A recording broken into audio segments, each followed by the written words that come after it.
Wasn't this where that, they had a craft store or something in an old house? There on 35th before they tore it down?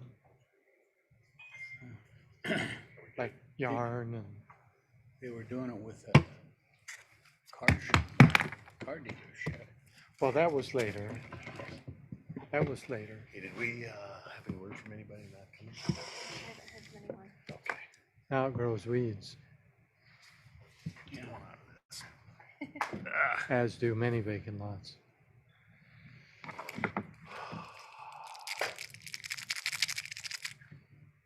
There's no wall removal on those four. Just I did get a word back on that on the consent agenda items. Oh, they're not taking the walls staying? Yeah. Well, then we're whether they need a temporary construction easement? Well, Mayor, you only asked me one question, not two. We'll ask Dan when he gets up there. See kinda Okay. what the cause for. Maybe it's like the letter I got about the 5-foot parking away from the Yeah. driveway, and he said, "That's my property." No. Not so much. It is, but I'm getting a lot of feedback on, especially the cul-de-sacs. on the what? Cul-de-sacs.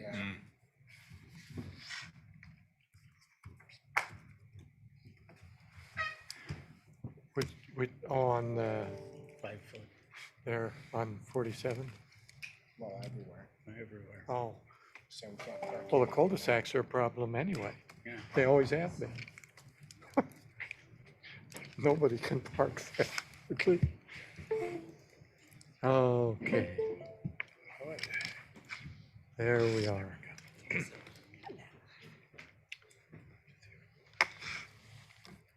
Good afternoon. Welcome to the study meeting of the West Valley City Council. Almost feel like I'm not picking up. I guess Jake or Tom, can They you say hear me? you're picking up, so. We are? Okay. I can hear you. Yep. All right.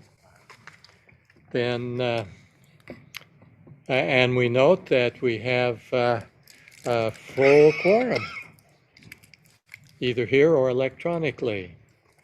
So with that then, we're ready to go. Let's see, the minutes of July 13th. We need a motion on the minutes to approve, modify, or reject. Any of those are open. So We have- move. Tom, motion to approve, and Second? second. Are they good the way they are? Yes. Sounds like they are. So with that, without objection, the minutes will be approved as they are. And since there was no objection, that's a unanimous vote. Let's see, then for our regular meeting tonight, the agenda has remained the same. So any last minute questions or clarifications? Okay, then on to, we do have a proclamation scheduled for July 27th. August is Neighborhood Nights, and August 3rd, National Night Out. I assume it's similar. I didn't review it closely, but it's the same as we've done previous years, basically. Yeah, similar. The nights are a little different. Oh, the proclamation, yes. Yes, the proclamation. Okay.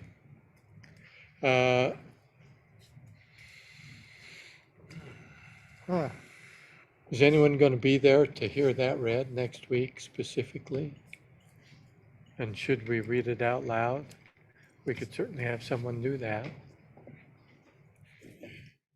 I think since we are Sponsoring it? Yeah, and we're taking the night off council meeting to participate, I think we probably ought to read that and announce it. Okay.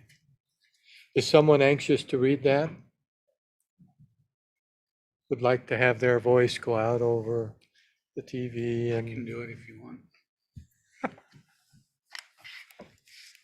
sorry, I can do it if you want. okay. That'll be fine. Don, you've got a good voice. With me, my voice is starting to change. It cracks now, but it's not due to. Congratulations. Be able to sing bass pretty soon. So anyway, let's see. Public hearing scheduled for our next meeting, application GPZ-12-2021, filed by Marco Diaz. This is for property at 4612 West, 3500 South. General plan change, zoning change. We'll consider when we deal with that next week, ordinance 21-48 and 21-49. So with that, there he is. I got to get used to now turning this way. He always sat over there.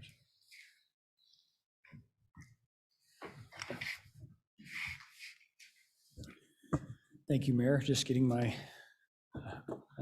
devices set up here. Okay, So Mr. this- Lehman. So this first item is, again, a general plan zone change. I'll make this a little bit larger here by starting the slideshow. So the property here is located at 4612 West, 3500 South. It's just on 1 acre of property. The current zoning is C2, and actually this may look familiar to the council. This property was actually rezoned to C2 less than 2 years ago. And at the time, the request was for a dermatologist office, but that never materialized. So we have this request before us now.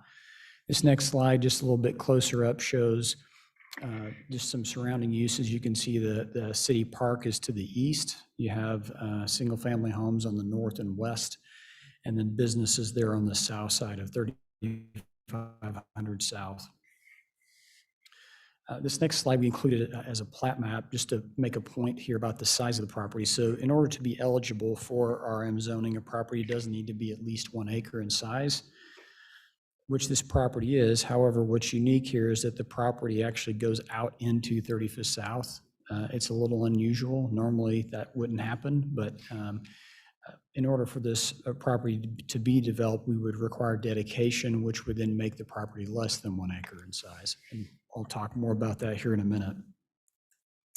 Just for background, we have a number of pictures here. So this is looking from the city park to the southwest. So where that larger line of trees is located is the eastern edge of the property. This is again looking straight west towards the property across the park. What's left of the fence here is the eastern edge of the property, and those homes you see in the distance would be the homes on the west side of the property. Again, the fence there along the east side. This is from the property looking to the south, so you can see the businesses there on the south side of 35th South. Looking west from the property, a little to the southwest again from the property. This would be from the south side of 35th looking north toward the property. Again, from the south side looking to the northwest. This is looking from the property along the west side to the south. So you can see the grade change that exists between the residential property, which is where the fence is, and then on the east side, how the property slopes up. So Steve, Yes. after our last zone change, they brought in a lot of fill. So what was natural 5 years ago is not what's there now. Right. So in this case, this is, I'm not sure at what point this fill was brought in, but yeah, this fill has been brought in. So that's why you see the grade change. I mean, at some points, it looks like the grade now is almost as high as the fence. Then you have the same, so this is looking east across kind of the north boundary of the property. You can see again the fill that's been brought in. So the original concept plan from the applicant showed essentially 12 townhomes in 2-unit buildings. So this is the concept. This would be the ground ground level, and then this next one just shows, well, this would be a bird's eye view, but you can see here for this next image, which shows just the ground level floor plan, that they would have driveways that you could park in. One of the concerns we had as staff with this concept was you have essentially 3-story units. So these are 3-story townhomes that were proposed. And the setback along that west side where you have homes was pretty tight. It was less than what the code would require. So we had made a recommendation to change how this would be laid out. And I won't get into the floor plans here. This was their conceptual rendering. So these would be front-loaded townhomes with the garages in the front. This next concept was proposed later to show a total of 10 townhomes where you had quite a bit of a setback between the homes that are on the west side and then the units. So in this case, these would be alley-loaded units. And again, the idea being to increase the setback. This just shows, again, the garages on the ground level. I'll just go through the next few here. So you had the renderings. This would be of the alley-loaded units. And just elevations here. And then lastly, the floor plans. And again, the floor plan here is very similar to other 3-story townhomes that the council has seen. I think it's important to note here that the Planning Commission actually did recommend denial of this application. And in going back through the minutes, the primary reason listed was just the size of the property, and I think that warrants some further clarification. So as I pointed out earlier, the property is 1 acre technically, but by the time you have right-of-way dedication that would be needed along 35th South, it would actually be less than 1 acre. So that was one factor. The other is the Planning Commission recently has had several discussions about what I would call the financial sustainability of these smaller PUDs or townhomes. Their concern is once you start getting to, a small project with few units, how that would weather over time and how just sustainable it is as far as maintaining streets and other elements. And so I think that when they say size, their concern is that the project will be maintained long into the future and look nice long into the future. Normally on a project like this, we would have a development agreement, but because the Planning Commission recommended denial, we did not include one. If the council were to, or felt that this should be approved, we would suggest to staff that it be tabled so we could put together a development agreement, because right now there is not one. Any questions I can answer? Yes, sir. What was the zoning before we changed it to commercial? I believe it was R18 previously. Yeah, it was. And I'm concerned about the property lines and the needed dedication with public right-of-way. Did we just miss that when we made the zone change before, or did we not think of that we ought to require that at that time for that zone change? Or At the time, it's been a couple years ago, but I believe it was more, we felt we would get the dedication as part of the, when they came in for their commercial development. The difference is that in a C2 zone, the minimum lot size is 20,000 square feet. So even after the dedication, they would have plenty of space. Here, again, the property as it stands right now that they're asking for the zone change is 1 acre. It's just the Right. result after would be less than that. I know that a lot of old plats, the center line of the street was where the properties were, and then we just built streets on top of everybody's property. It seems like it would be good practice whenever there's a zone change, if we need the right of way, that we condition it at that time. I mean, I don't know how many more of these are left, but. And it's, I can go back and look at, I know we did have a development agreement when we rezoned to C2. That may have been addressed in the development agreement, but because the project never got off the ground and they just didn't follow up on that, so. Did it change ownership, do you know? As far as, I don't believe it did. So the dermatologist that was looking at building here, I don't believe they ever closed on the property. Okay, so it's back to whoever owned it before that, Right. whoever owned it as R1A. Right, Still got a for sale sign on it, doesn't it? it does. How many townhomes are they looking at building, 10 or 12? So the original concept was 12, but this latest one with the alley loaded was 10. I only see 10 on any of them that Yeah, me too. I'm looking at. Oh, and we didn't, I'll go back to that concept plan here. So correct, on this one, it is 10. On an earlier version, sorry, these are the actually 2 and 3, but we spared you the first option, but the first one had 12. So these two are 10 both.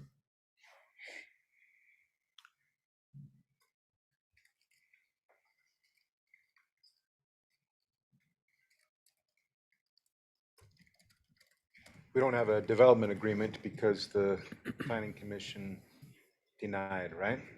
Correct. That's been our practice, that if the planning commission recommends denial, then we've not forwarded a development agreement. If the council would like us to do that differently, we certainly can, but that's how we've done that in the past.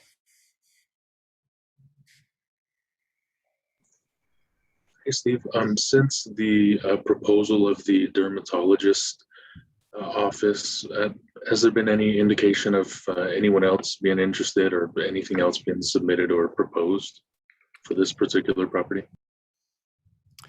I have had another group interested in townhomes, as well as another group that was interested in, it was more almost like a warehouse use, where there'd be more like a distribution type use, which would require another zone change. But those are the two uses I've had interest in since the property was rezoned. Thanks.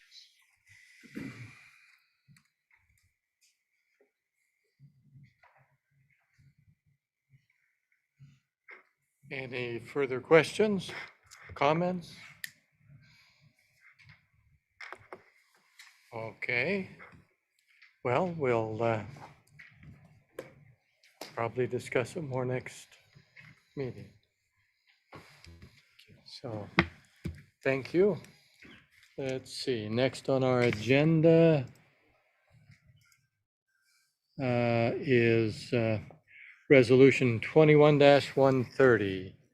This is our auditors and the proposal to accept their work to go forward with on this next, or excuse me, for the year ending June 30th this year. Is there anything you want to say, Lars? Yes, thank you. We met as a audit committee just a couple of weeks ago and went over these letters. They're asking us to pay the same amount that they've asked the past few years, so there's not an increase in price. And we are asking them to do a little more this time with auditing the West Valley City Arts and Cultural Foundation and the Campbell Court property and how that's managed. So these are a couple things that are required also that we've added to the job that they're doing. Am I saying that right? We can have Jim come up and, following the representative of the audit committees, just sort of go over normally what happens in the audit, if you'd like, Mayor and Lars. I Or don't not, we've done this many times. Right. Other than that, I don't see any more changes. Keddington and Christensen, they do a great job for us, and I expect they'll continue. But you mentioned those others, but just for clarification, the scope of the overall audit has not changed, because don't you have them focus on several items? Like I know we did the federal grants one year, and it wasn't just that. I think there were other things too, but it seems like we have our basic audit, and then there are some areas where we ask them to do a little bit of extra work, but that's been kind of traditional? This one's a little bit different. Let's have Mr. Welch explain that. Okay.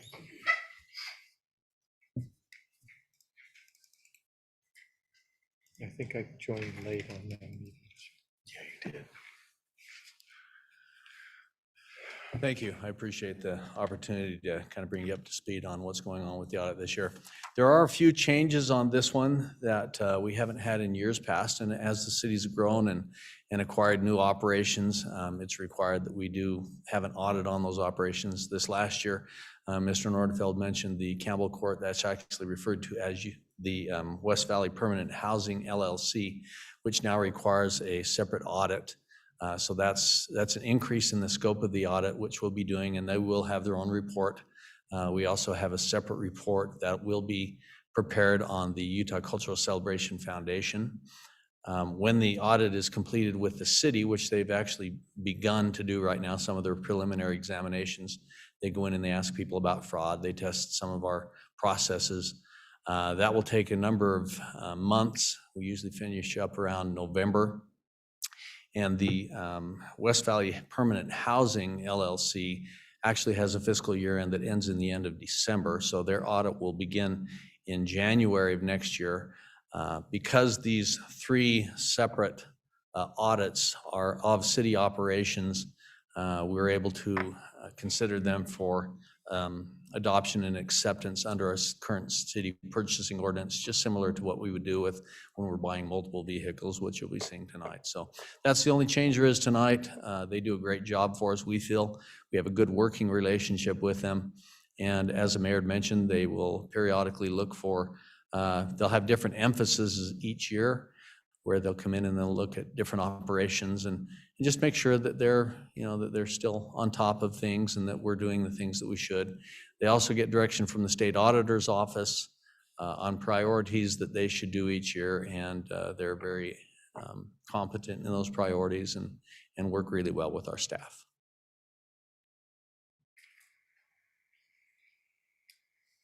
Anything else? Okay, thank you very Thank you. much. Next, we go to, that was resolution 21-130. Now we go to resolution 21-131, 11 light vehicles. We have Mr. Madsen here tonight. He'll present what's going on with part of the annual fleet purchase. Okay, so it's that time of year again. I'm here to sell you guys some cars. We're starting out with the Toyotas. These are the Camry hybrids that we've been buying for years. We've had really good luck with them, performance and maintenance wise. And they're doing pretty good on the resale when we're able to sell them. We're going to replace 11 of the detective cars this year. And you'll see some of them don't have huge mileages on them. But what we're trying to do is leave a little meat on the bone so that we can hand them down for our lunar program, so that we can give them to the victim advocates, to parks, to leave them for some line cars for PD. And we're just going to replace them with 11 new Camrys. So how many miles do these cars have on them? Anywhere between, looks like should be 70, not 700,000. Okay, I was And just reading 100,000. 700,000 and No, no, no, 900,000. no, I yeah. thought you guys That's a had done typo. well. I was proud of But you. really good. Yeah, those Toyotas go forever. But yeah, they're going to, like I said, some of them are a little bit lower. We're usually replacing them with 100,000, but we're just trying to leave a The little meat 70s on the and- bone. Okay. I just thought it looked weird. Awesome. Any questions on that one? Doesn't appear to. These are pretty routine replacements Yes, sir. from year to year. And we've seen them over and over and over. The next one is resolution 21-132, 21 vehicles from Ford. Yep, and the majority of them are gonna be the Interceptor SUVs, that's for PD. And then we have a few F-150s, they're gonna be used in think they're gonna go to fire, and maybe one to parks. We got an F-350 going to parks and a Ranger going to parks. We have on them, going back to the SUVs, we're not going to do the hybrids this year. Oh, We kind of had a little bit of a glitch. I'm thinking maybe we shouldn't have jumped on board with them right out of the gate. We've had a couple battery problems and we're working for, through them with Ford and they're helping us. They are warrantying everything. But I don't have enough faith to go jump back in there with them yet. Eric, that actually brings up a good point. The mayor and I were talking about this earlier in terms of over the years if we've tried various things with the hybrid fleet or expanded it a little bit. I forgot that we had done this as well. So could you remind us last year, how many of these did we buy It was in actually the 2 hybrid? years ago, and I believe it was 11 of the hybrid SUVs. Which is also not to say that we won't go back to them. No, You're no. just saying we're kind of waiting to see if they get a little more Reliable. reliability experience, yeah. But like I said, Ford's been really good working with us and letting us do the warranty and we had one that stayed at the dealership for a month where they couldn't figure it out. And we finally got that one worked out and we haven't had any issues yet. But we're just gonna go back to the gas ones for now.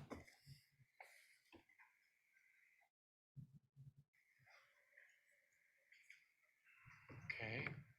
Anything else? No, and that'll do it. Okay. So have these Please, trucks been built yet? No, So when do you really anticipate taking ownership of them? 2023? maybe. Okay. Probably this time next year. Okay, just wondering, because finding a new truck is, We have a couple that we still haven't got from last year. okay. So they'll be in the budget so that when they're available, we can just pull the trigger and buy them. Okay. Yeah, and that's all I'm trying to do is get Yeah. it done a little earlier this year and get us on top or somewhere close to the top on the list. And I guess maybe, I don't know how many listen in, but if we don't spend a lot of time on, $700,000, it's because the purchase of vehicles is pretty routine. It's done under a state contract, so there's not a lot of negotiation needed. So, and I mean, obviously, the city uses a lot of vehicles and has for many years. And I don't know how many of you caught that Nicole had to change the resolution from Young Toyota to Tony DeVino just last minute. We were waiting to get a price from them and they kept just stringing us along. They came in and it actually saved us $16,000.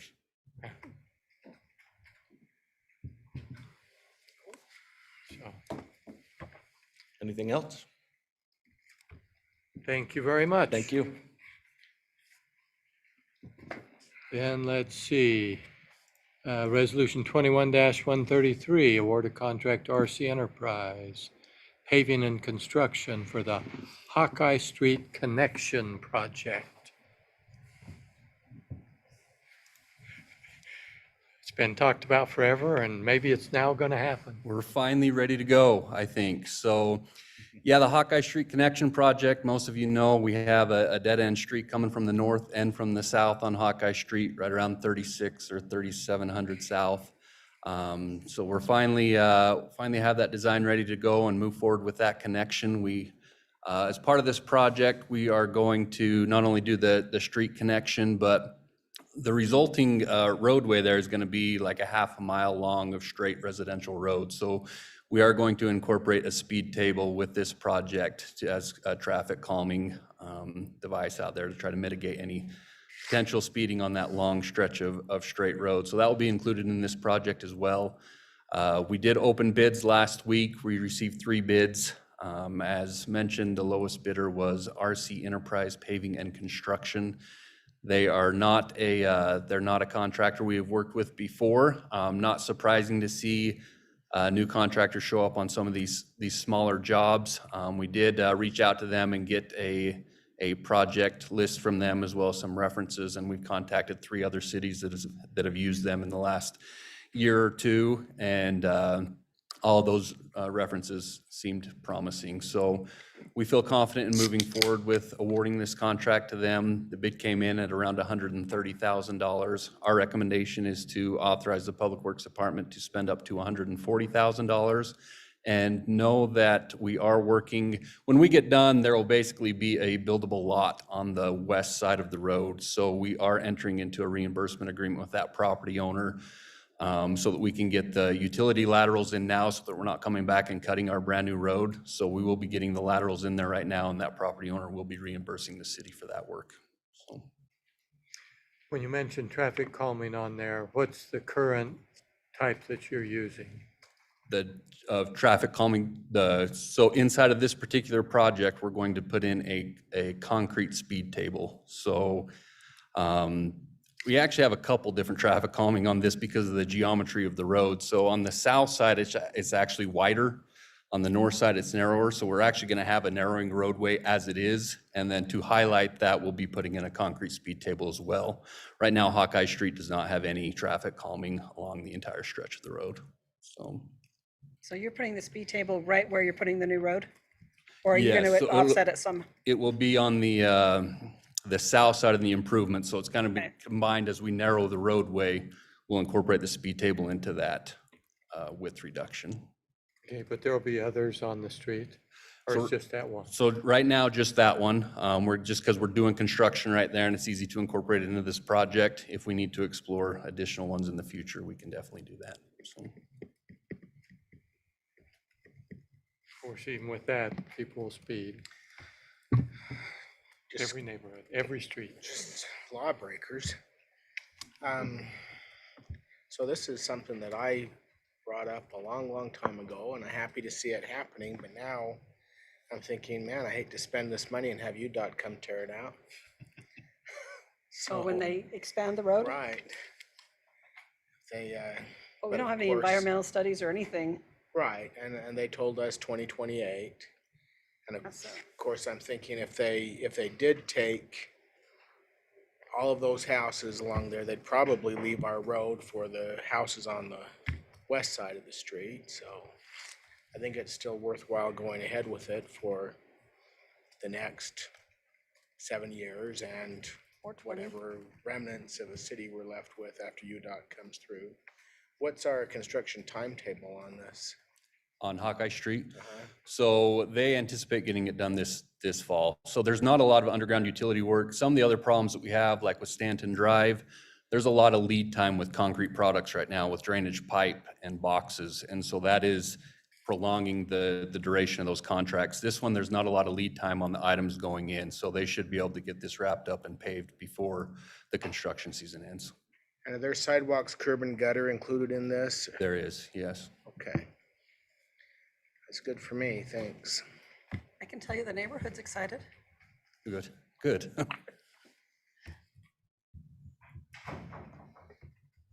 Sounds like that's all the comments. Thank you. Next, we have our consent agenda items. Resolutions 21-134 through 137. Different addresses, but these same items on the 4700 South project. 3 of them on Eaglewood Drive. And 1 on Lemonwood Circle, which is over in my neighborhood, so. And it's interesting, and maybe I would like a little clarification. These are pretty standard, but this happens to be on a street where the rear of the home is on the street, and there's a big cinder block wall, and then there's the sidewalk, and then no grass, but what do we call that concrete with the design? Stamped concrete. Stamped Bomonite, concrete, yeah. yeah. And then the curb. And so when they said a purchase agreement and perpetual easement, and I wondered if they were going to tear down the wall, but I guess they can do it without doing that. So you did have one other question as well, Mayor, which I think was a good one. And what was that And one? if Dan may be willing to respond to this, so these being temporary construction easements, there's a little bit of a permanent easement. It seems like the cost per property is a little bit high. Do you know what's going into that? Is that just the negotiated price? Is that because of some kind of UDOT rule? What's happening there? Well, when we evaluate these acquisitions, we really just follow UDOT's process and we hire an appraiser. And they, I think a lot of the cost that comes into some of these is for the purchase and replacement of the improvements within the temporary construction easement. And so if they have a shed or a playground or whatever in their backyard, we compensate them for that, for the loss, and they have to put it back within that temporary construction easement. So maybe you can clarify for me as well. So is the wall getting replaced or left Wall is getting alone? replaced. Okay, yes. Oh, so you they are are tearing taking the down wall Replaced, so down. there will be a Oh, consistent okay. looking post and panel wall, similar to what we see on 4100 South now. And so we're purchasing basically a 1.5 foot perpetual easement for that wall to sit in, so that there's no question that whether we've encroached upon their property or whatever. And so the curb gutter and sidewalk comes out and goes back in the same place horizontally, vertically. It'll vary depending on the design, because we have some crazy cross slopes out there that are being addressed with this project as well. And so Great. Yeah, yeah. That explains it then. Yep. Because I thought that was that you weren't going to take down the wall. the wall goes. Now that makes sense and the cost makes sense. and Sure. so Okay. It's a lot better further on the street, the houses that are right on the street. It's a chain link fence and a circle. The circle is easy to handle. Thank you. Okay. Well then, that takes care of the consent agenda. Now the communications 2700 West construction project, an update. Okay, so is that Kobe, Dan, or is that you? Kobe. Okay, Mr. Wilson.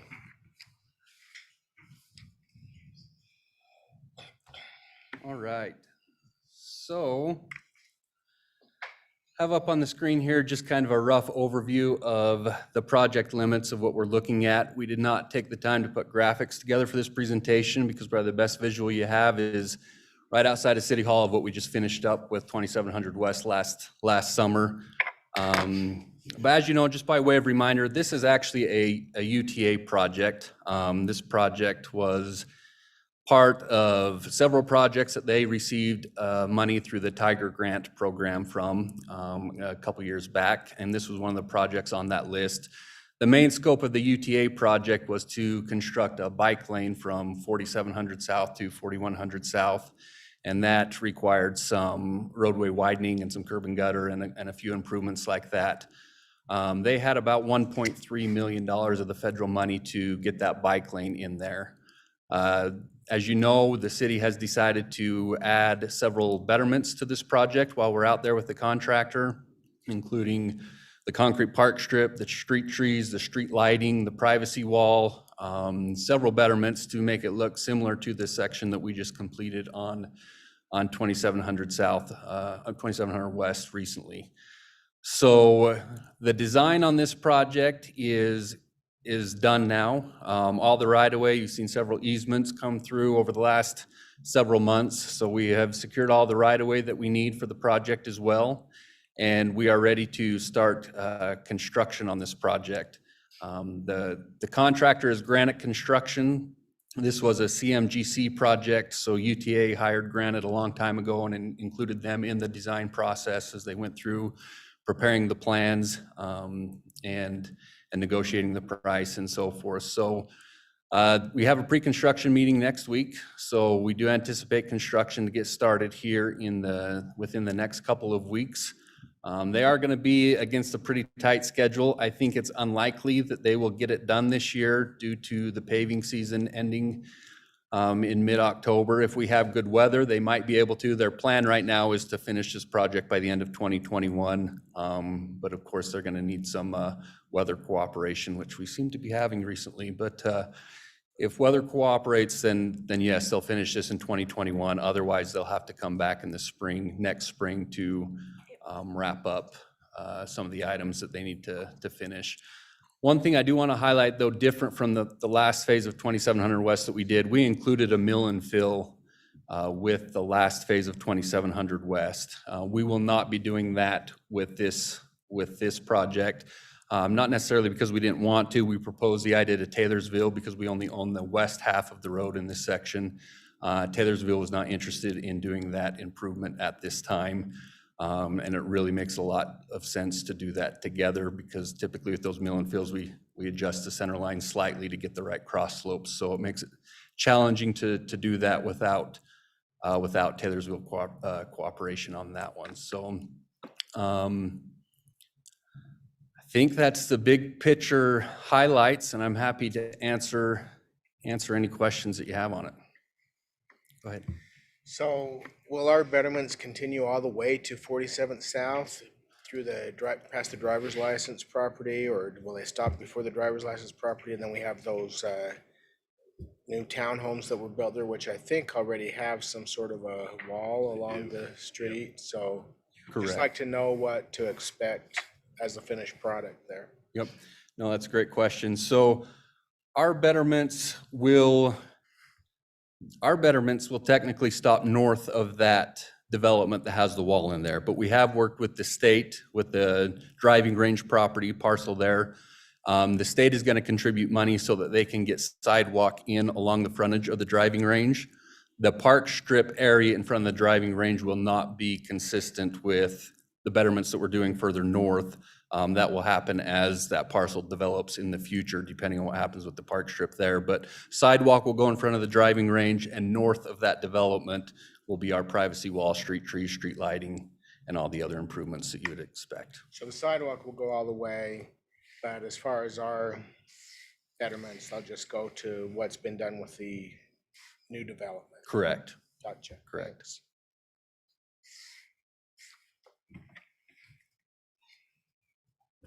Any other questions? Nope. Looks Uh, like, Projected, sorry, Mayor, projected time. Oh, we already talked Oh, about yours, this. yeah. Depending on the winter. Yep. It could be either done now or. Yep, pre-construction meeting next week, so I expect to see activity within the next 2 to 3 weeks out there.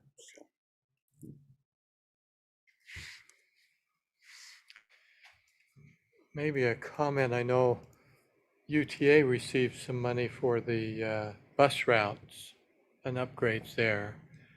And so there might be some work done with, what do you call those little places where they stop? Shelters? They're shelters? Bus stops? Shelter. Bus stops, yeah.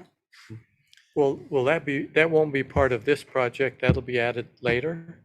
Correct, yeah, the Mid-Valley Connector project that UTA has, so they do have money. Our project's obviously well ahead of their project. We're ready for construction right now. We have coordinated with them. Their design is not finalized enough to where we could incorporate their improvements into this. So we have worked with them. They know about our improvements that we're putting in, and then they may have to make some minor tweaks moving forward. Emphasis though, there being on minor tweaks, where our alignments are right. We're far enough along with them for all of that, right? There Yeah, won't be any- absolutely. There won't be any major changes. We're just talking bus stop locations, minor, it would be very minor improvements. Yep. Thank you. Thank you. Thanks, Kobe. And then next on our communications is the Post-West Fest update.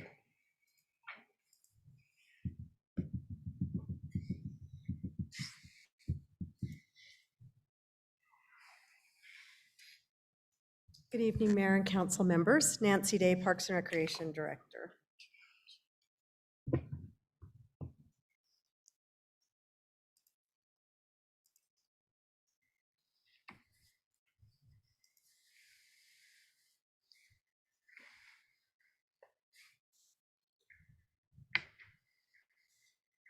Go back to the first slide.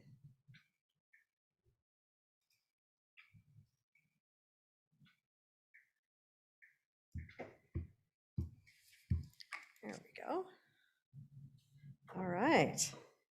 Well, I appreciate being here. This was a fun event to bring back. We enjoyed it very much out there. So I just have a few slides to talk about a little bit of information, and then I'm happy to answer any questions you may have. First, I want to talk about the participation from the community with the help of Sam's department, Parks Recreation, of course, the West Fest Committee. We were able to get a lot of social media out there on the websites, banners that were posted and some signage. And I think that helped. Of course, the best marketing is when the carnival starts setting up and everybody knows it's coming. So that's exciting. But we had a lot of really positive comments from people that were glad that it was back. Crowds were crazy, increased attendance. As a matter of fact, one of our police officers said he thought it was the busiest we've had. So at least for a long time, it was really, really, really busy. It was a record year for the carnival. They had lines, their sales went up. So it was a really great experience for them. And even with all those crowds, there were minimal issues. Even the city booths were visited quite a bit. Chief Evans mentioned that, they sell the bikes for the Burns Center and the camp, and they raised $5,000 this year to be able to contribute to that.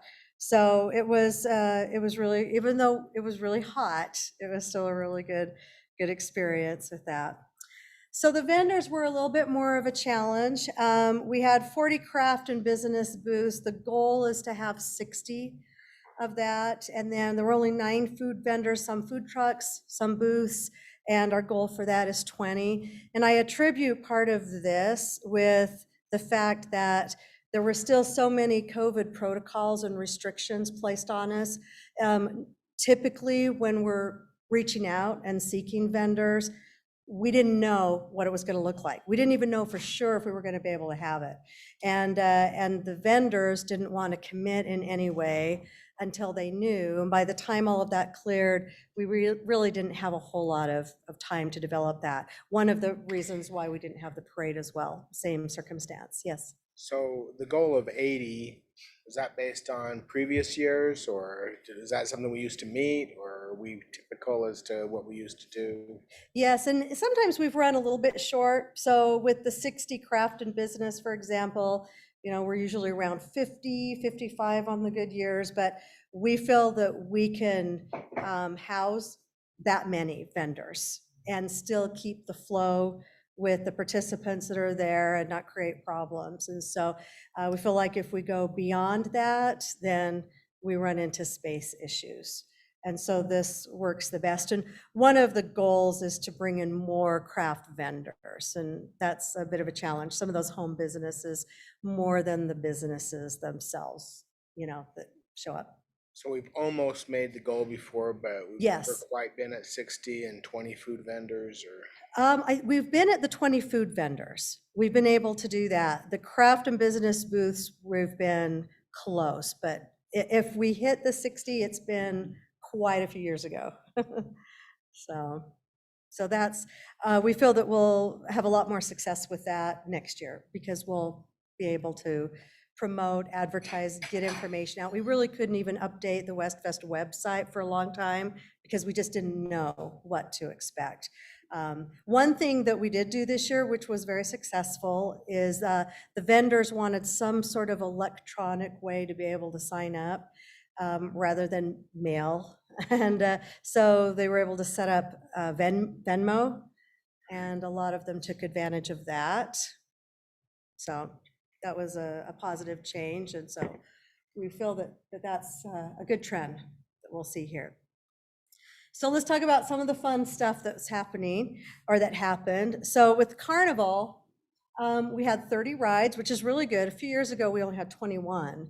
So it was, each time we negotiate or talk, even during a contract, when we talk with the carnival that we have has been very responsive to what we feel our community needs with rides. There were 8 specifically designed for small children. We did have a few comments from people that would like to see a little bit more. So that's something that we'll work with them on, but overall it was really positive. They sell food and beverage, as you probably know if you've been out to the carnival. They had really, really long lines. And the reason for that is because they hire their staff to travel with them, and they couldn't hire staff, as we see in a lot of places. And so they didn't have enough staff to be able to staff their food and beverage. And really, that's the place where the carnival itself makes their money, is on their food and beverage. So that was a little bit hard on them, but they still had a record year. Entertainment, there were 17 different performances, and you can see all of the different things that we had. And so there was some variety there, so that was good. And then events, we had the Mountain View Corridor Run, where we started on 2700 South on the Mountain View Corridor before they opened it the next day. And the 5K ran to California and back. And then there was also a 1 mile walk run for people that didn't want to do a 5K in 100 degrees. So it was well attended and a lot of fun. So that was the race this year. And then we had the skate jam, softball. Fire did their rappelling from the ladder, which they always do, which is always a hit. And then our police department did their K9 demonstration as well. So some of the things that we're going to be bringing back for next year. Of course, the parade. The Dutch oven cook-off, we weren't able to do that this year because the health department had additional restrictions that just wasn't going to make it feasible to do that. So that's something that we definitely anticipate bringing back next year. The races, we're going to host a pickleball tournament out there. The skate competition, I know we had skate jam over here, but it wasn't the competition we normally have. So we're going to bring that back. Also do a bike demonstration and competition out there on the pump track. The movie, we're going to bring a movie back, so movie in the park out there. And then possible firework show on Friday night as well. It wouldn't be as large as the Saturday night one. This is something that Steve Vincent has talked about for many, many years. And so it's just a matter of funding. So hoping to get to that point to be able to do that. And then just really community kind of hometown contests again, bringing back the hot dog eating contest, the pie eating contest, the things that we just didn't know we could do or should do during this year. All of those fun things there. So you can see more growth, more opportunities as we go into 2022. And then here's some improvement ideas, general improvements and things to really enhance the experience, not only for our community that's coming out, but also for the vendors and the people that are participating with that. Seeking additional sponsorships is important. We have some, but we feel that there's definitely an opportunity to bring in more funding to help with maybe the Friday fireworks show or larger entertainment groups, things like that. Increased number of volunteers, we feel that would help dramatically, and also some community members, and the committee has done a really good job in growing the committee, which has been great. We have some really solid committee members, but there's still a few more that would be very helpful for us on that. Improve the flow, especially as we talk about from the carnival to the booths and back and forth a little bit, some ideas there. Reviewing the layout, which we also want to look at the areas that we're programming to increase shade. If you were out there this time where the stage was at, it was a lot of the spectators were in the sun. And we love the shade that we have from the mature trees right now on the outskirts. That's a lot of fun to move the tables out there. But there's definitely some programming areas where people are sitting for a period of time that we need to look at. So those are some things. And then more ATM machines. The ATM machines, I think there were two or three, I can't remember, but they ran out of money like by noon on Saturday, which was a problem because Saturday night's a big night at WestFest. It's probably the biggest night. So we want to bring more in. It's not really a big money maker for WestFest, but it's a convenience and it's nice for the community. We want to add drink vendors through the craft and business booths. And maybe, I don't know if you recall years ago, it was the Granger Booster Club or Alumni Association used to sell bottled water. Do you guys remember that? So it was a fundraiser. So we're looking at it from that perspective. One of the reasons is the food vendors. There were a lot of people in lines that just needed a drink. It was so hot. We kept the water jugs filled and things, but people just wanted a drink. So we feel like if we can kind of disperse those a little bit through some of these other vendors, that will be helpful, and it will certainly help on the food side too. And then better signage again, and that helps with the flow.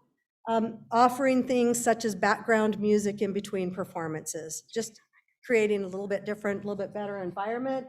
Table covers of the food areas. These are just some examples of things that the committee is looking at to just really enhance it even more. So again, I think we have a solid committee which is really looking at a lot of different things to make it even better in 2022. So that's all I have. If you have any questions or comments. How big is the committee that works on this? They just added another person to the committee last week. So I want to say, counting in my head,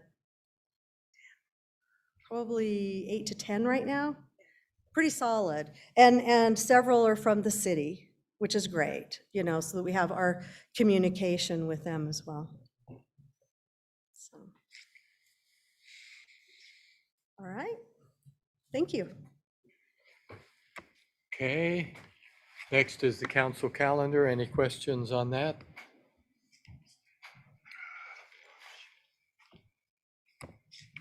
Okay, potential future agenda items.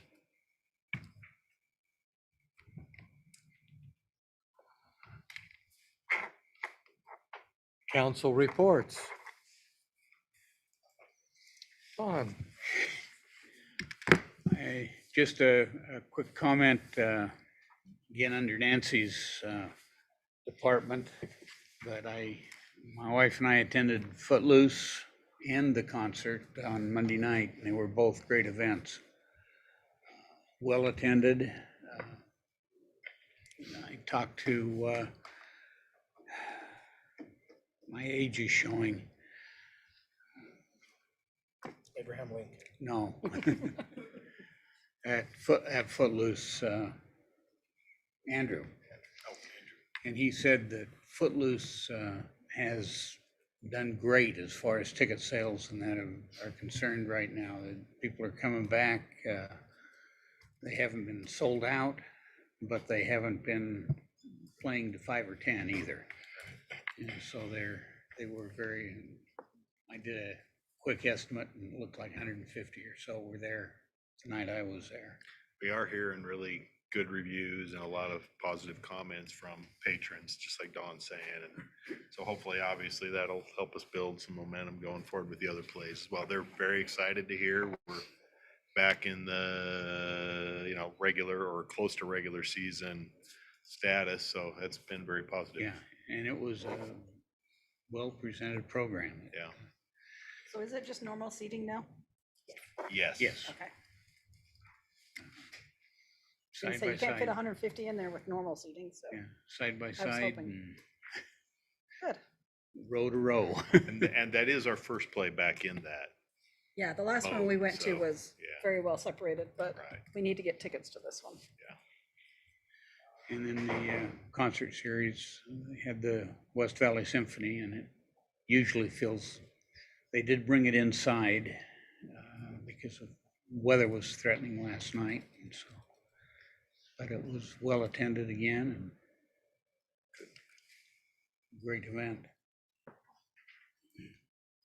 Just Friday, I was at the Flavors of Utah event, Operation My Hometown event.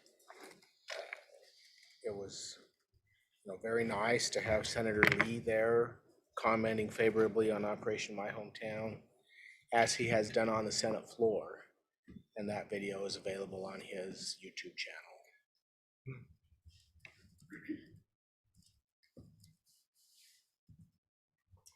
Then at noon on Friday, we had the demonstration of the electric buses that are going to have the air quality monitors on top. So the electric buses will go through West Valley and be able to monitor pretty much neighborhood by neighborhood where the real pollution is and then they can go back and see if there's an issue with that neighborhood that they can maybe help clean up as a state. So that was really nice to have the county come out and demonstrate that and make it known. Were you able to see data as they went along, or No, they didn't actually show, it just showed the actual piece of equipment and then the bus and didn't show you in operation? not in operation. But there will be one soon that you can jump on and go. I'm not sure you'll be able to even see which ones have the monitoring system on top, but Be interesting to see that data. yeah. Well, I think they'll have it by the end of the year. They'll start putting it together and publishing it. We had UTA come out and the county come out, so it was nice. Okay. Anything else? There's not a need, oh, yes. I just wanted to throw in a plug along that same line. This is really cool that UTA is doing that, but just as a reminder, and I know I've mentioned this before, Utopia for years has been doing this partnership with Purple Air monitors, and we already have a ton of air quality monitors throughout the city that are available on their Purple Air. I don't know why I know, I have my the app on tongue my is phone. stumbling over that, but yeah, which is kind of a cool thing. It's good for those with breathing issues and problems. So just reminding everybody we've been doing that for some time. Well, and that's, Carlton was saying he was thinking about putting one in his own house, but then he looked and he's got them on schools within a mile of his house. Yeah. And we've got the one out at Neil Armstrong that's so close. I mean, we have quite a few in the city, but they're just zeroing down a little bit Yeah, more and narrow. and the bus routes will be kind of cool because you kind of have this moving Yeah, throughout Target. neighborhoods too. Yeah. Yeah, so Anyway, hopefully the data can help get cleaner air out this way. Fun. Sorry, I just got a reminder from my better half, but 9/11, they have a day of service, and it's being organized through Just Serve, and the two leaders that I'm working with, one of them is Nick Orwin from my hometown, and they're doing 5 or 6 different projects from Jordan River cleanup, several different projects in that type of area throughout the city on 9/11. It's a national day of service. We're cooperating with the national committee.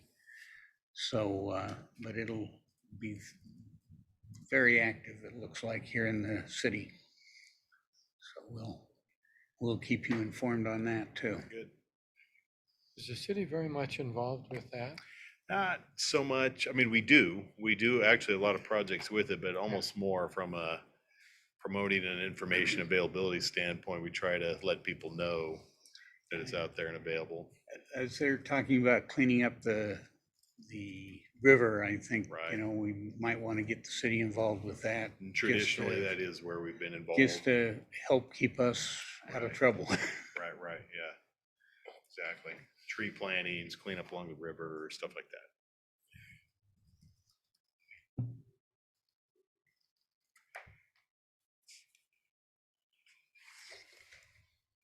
I have to wait a few seconds when no one says anything before I, Well, then you'll get my smart aleck.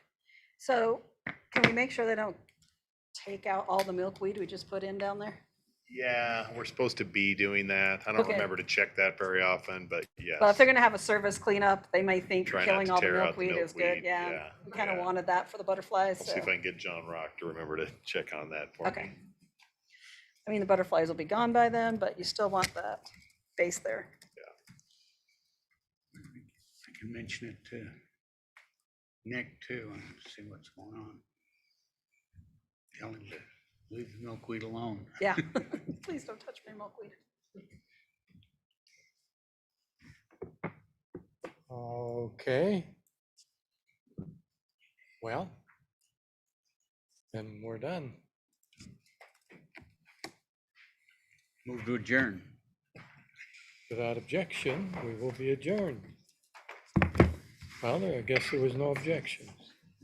Since everybody just left. I was gonna say, Yeah, either one of those two. people want to leave early. Yeah, those are all our. Hello there.